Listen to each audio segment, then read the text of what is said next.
DW AfricaLink. He survived the 1994 genocide only to die behind bars on the very day he was meant to walk free. Aimable Karasira, a Rwandan university lecturer and one of the government's most outspoken critics, recently died in prison under circumstances his family and rights groups are calling deeply suspicious. Authorities say he overdosed on his prescription medication. But critics aren't buying it and are demanding an independent investigation. So what really happened? And what does his death say about the state of free speech in Rwanda today? You are listening to AfricaLink, the podcast that connects you to the stories that matter. I'm Lucy Riley, your host for today. AfricaLink, every weekday here on DW. Aimable Karasira built a following by speaking openly about issues many in Rwanda would rather avoid, including the official narrative of the 1994 genocide. In 2021, he was arrested and charged with genocide denial and divisionism, serious offenses under Rwandan law. Now, 4 years later, on the very day he was set to be released, he breathed his last. Laws against divisionism and genocide ideology are, according to critics, increasingly being used to silence dissent. Opposition figures, journalists, and activists say civic space is shrinking. For more on this, we are now joined by lawyer and political commentator Jean Baptiste Gasominari and DW correspondent in Kigali, Alex Ngarambe. Welcome to AfricaLink. Alex, take us inside Kigali. How has the public reacted to news of Aimable Karasira's death, particularly given that he died on the very day he was due to be released? I think the public was shocked, first and foremost, because this is a man who was expected to be released from jail after serving his time. He had been in jail for 5 years. He had been sentenced, I think, back in 2021. So the public was expecting him back in society. And on the very day of his release, that's when news came in that he had overdosed himself on his medication. So the public was shocked, basically, to say, because they were expecting to see the gentleman, if he comes back with the same opinions, or if he comes back a changed man. Right. And I want to loop you in here, Jean Baptiste. Karasira died from a drug overdose, according to Rwandan authorities. But Human Rights Watch called Karasira's death suspicious, saying Kigali bore the burden of proving he was not unlawfully killed. What concerns does Karasira's death raise from a human rights perspective? As a lawyer, I believe that people can die from natural death. People can commit suicide. People can die through an accident. So I think before any credible investigation is carried out, anything that anybody or any organization says, it's just, I may say it's an opinion, because it is not a result of an investigation. There was no evidence gathered from where he died and why he died.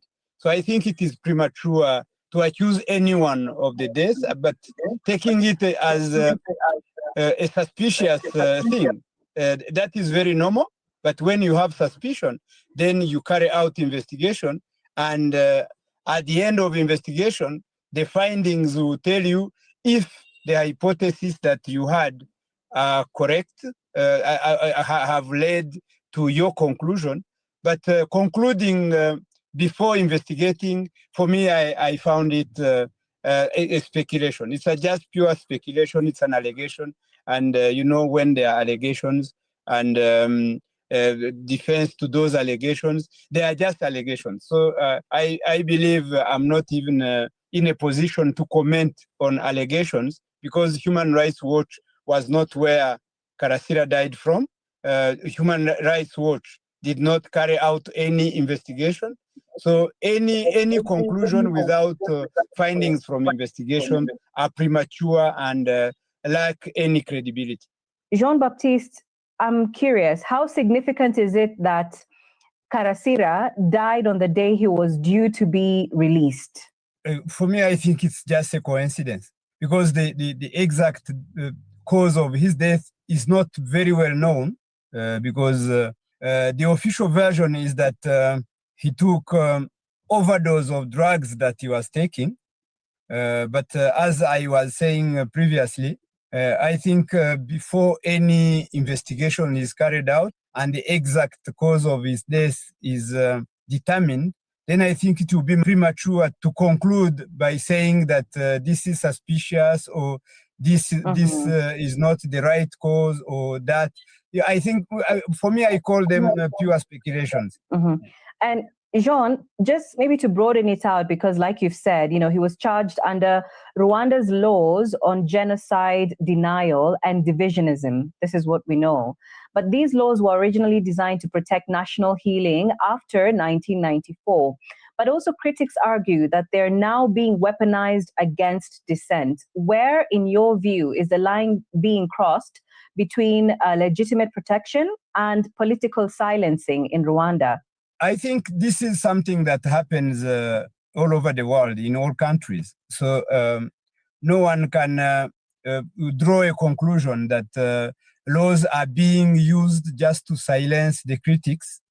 But what we know is that Karasira was taken to court, charged, while being assisted by lawyers, and he was tried by a competent court. And at the end of the proceedings, it was found out that he was guilty of the offenses that he was being accused of. So upon conviction, he served his sentence, and surprisingly, the day he was supposed to be released from prison is the day when his death was announced. So I think there are things to be verified first. There are things to be found out. Then after doing that credible investigation, at the end of the investigation, then from the findings from the investigation, you can rightly conclude that he died for natural death, or his death was provoked by something that you can prove. Because I do not share the statement saying that the government of Rwanda has the burden to prove, because the government of Rwanda is not the one alleging. So the one alleging is the one having the burden to prove what he is alleging. So I think, to be fair, it's so unfortunate that he died. But after his death, I think people should take time, investigate the cause of his death. Then the findings from the investigation will be the ones telling us exactly how he died, why he died, and for which cause.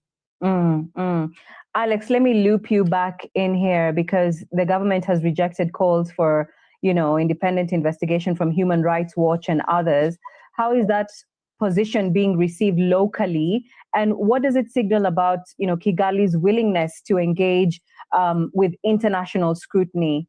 Locally, Karasira's death has not been talked a lot, especially in the media, because I think his death was announced by the prison services. The prison services issued a small statement. Basically, it was a death announcement to his family. And that's what guided the media in terms of reporting about his death. We have not seen deep analysis. We have not seen the media asking hard questions. I think his death was talked about 1 or 2 days, and it is really forgotten, and people have moved on. Nobody is talking about, especially from locally here in Kigali, nobody, no local human rights organization, no any other organization that has asked the government to have this independent probe into his death, apart from the Human Rights Watch that issued a statement talking about how mysterious his death was. So, and I don't see any other organization in Rwanda, be it the Gasominari's Bar Association or the media fraternity or any other human rights organization locally here. I don't see any of them tasking the government to carry out an independent probe into his death. Because as a journalist myself, I don't see how I can make a breakthrough in trying to really find out if this death was really indeed an overdose or there was foul play. I don't see myself making any breakthrough because I think anytime I try to contact, I'll be referred to the death announcement made by the prison services. And I don't see any government official, especially in prisons where he died. I don't see myself really asking for an interview with the prison services, the prison authority, and they are willing to sit down with me and give me that interview. So I don't see that happening. So how Rwanda is willing to engage international scrutiny? Well, Rwanda has been accused mainly by the international organization like Human Rights Watch, Reporters Without Borders, CPJ. They have been accused of all these human rights violations for a long time. And Rwanda has been at loggerheads verbally with these organizations. Rwanda accuses them of being politically motivated and political witch hunt against the current regime in Rwanda, because the current government in Rwanda says they have developed the country in many aspects, in terms of the economy, in terms of peace and stability, in every aspect of life, infrastructure. But these organizations don't acknowledge this. They don't give Rwandan government the credit it deserves in terms of transforming this country.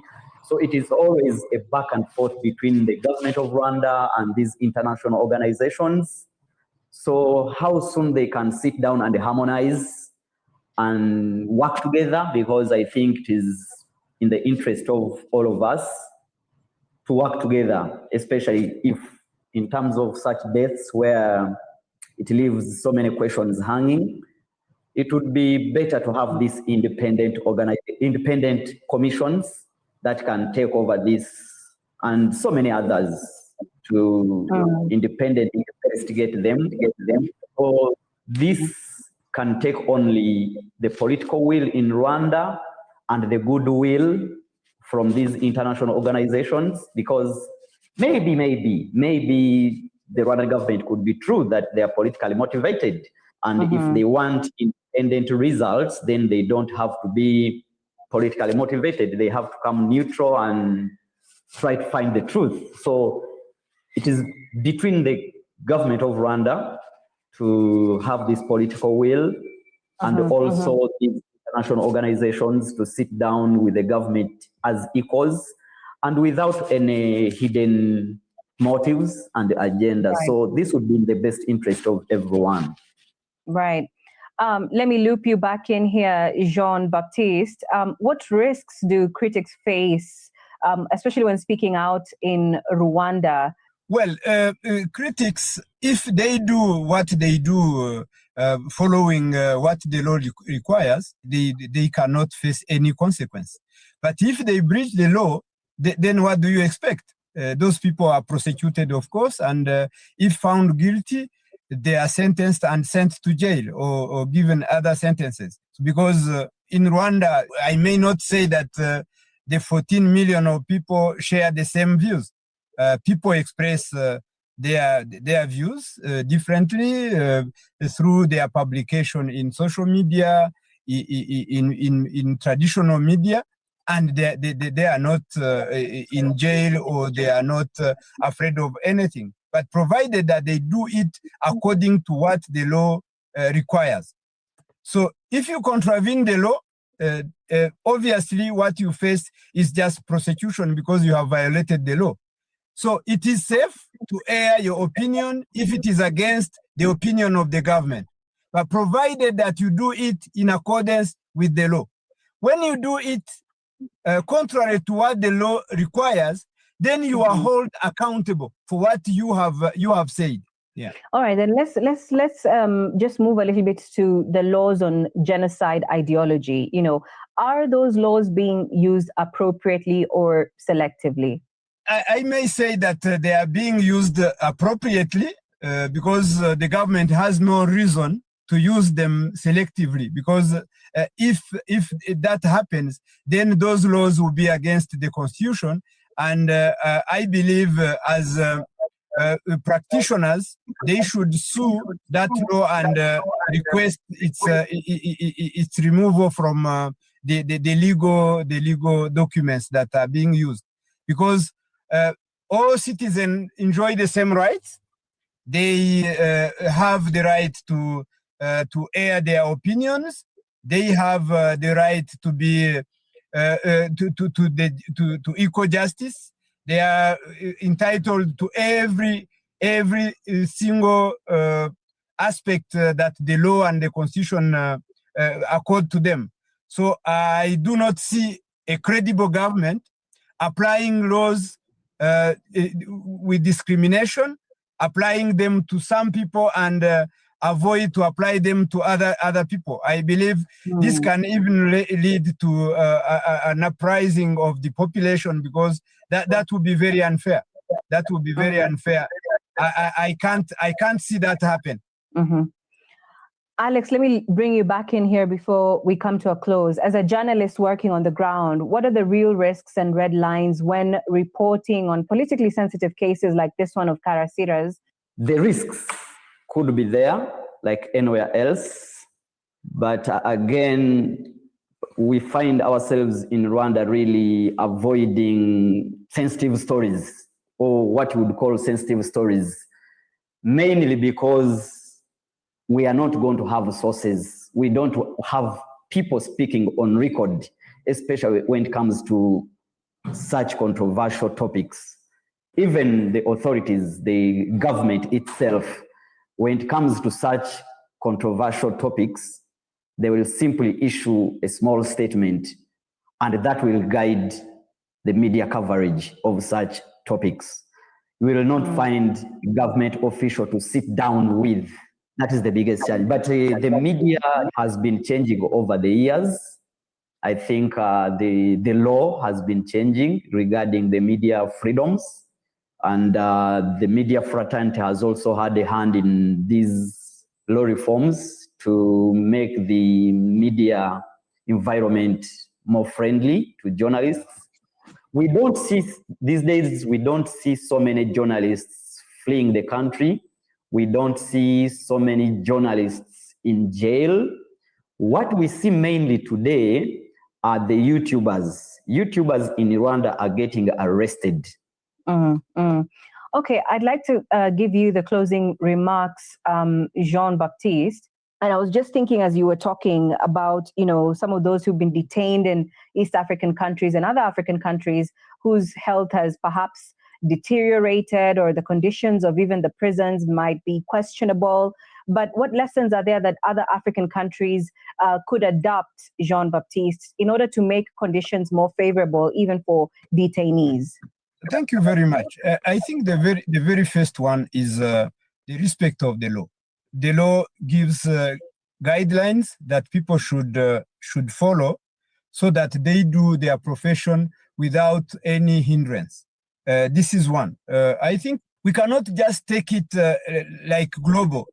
Each country has its own realities. Rwanda is a country that has been traumatized by a genocide, and this genocide was prepared by the government, of course, helped by the media, because if you followed what happened during the prosecution of these genocide cases, media people were among the people who were prosecuted because of the role they played in 1994. So you would not expect Rwanda to have laws that are open to journalists and other media specialists to write anything and anyhow, because this society that is traumatized needs to be healed, and this situation is only found in Rwanda. So you cannot compare it with the situation in Tanzania or in Kenya or in Uganda or in Burundi or elsewhere where a genocide of that magnitude did not happen. So this is one. So the only thing to do is to stick by the laws, because those laws actually were initiated because they wanted to protect the society from something that had happened before, so that this slogan "never again" be a reality, and not just a slogan. So you may understand that the laws that were enacted after the genocide were inspired partly by the genocide itself as a social and political event that happened in Rwanda.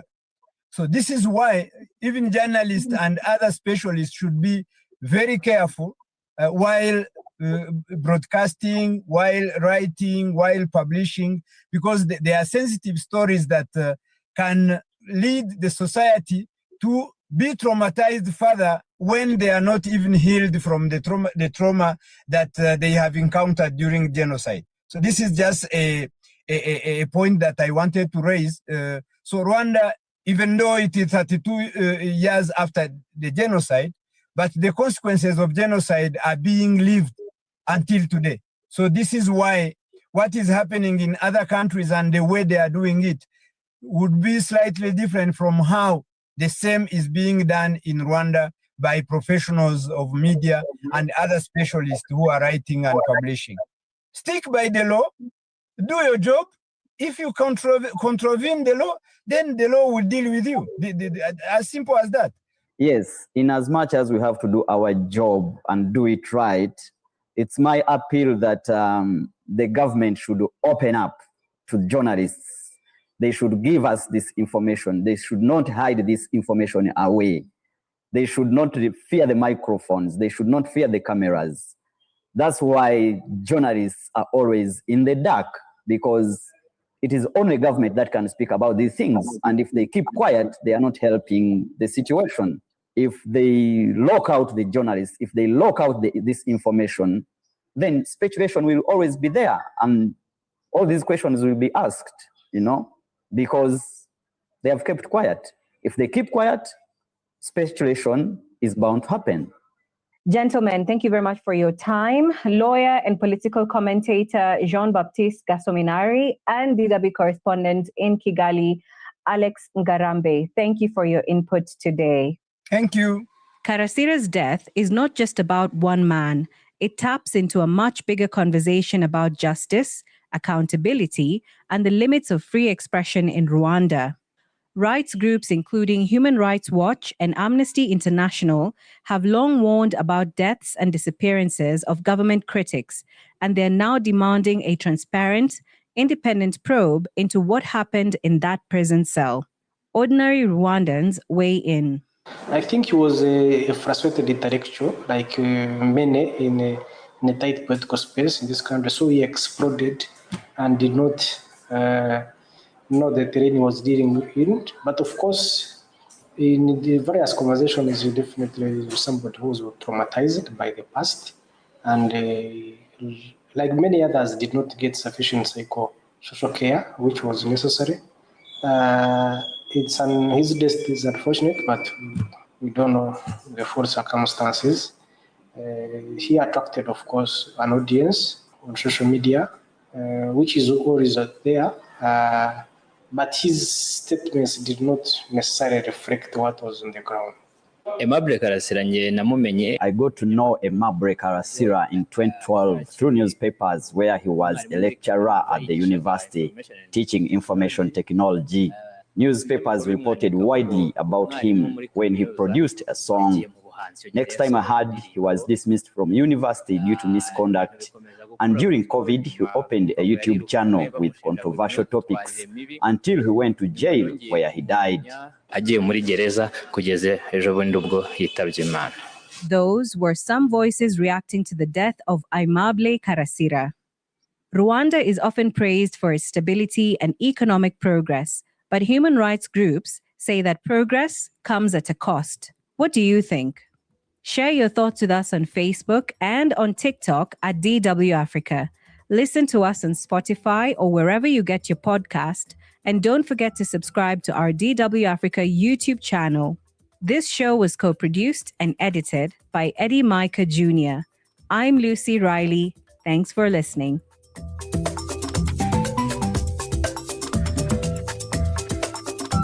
DW. Made for minds.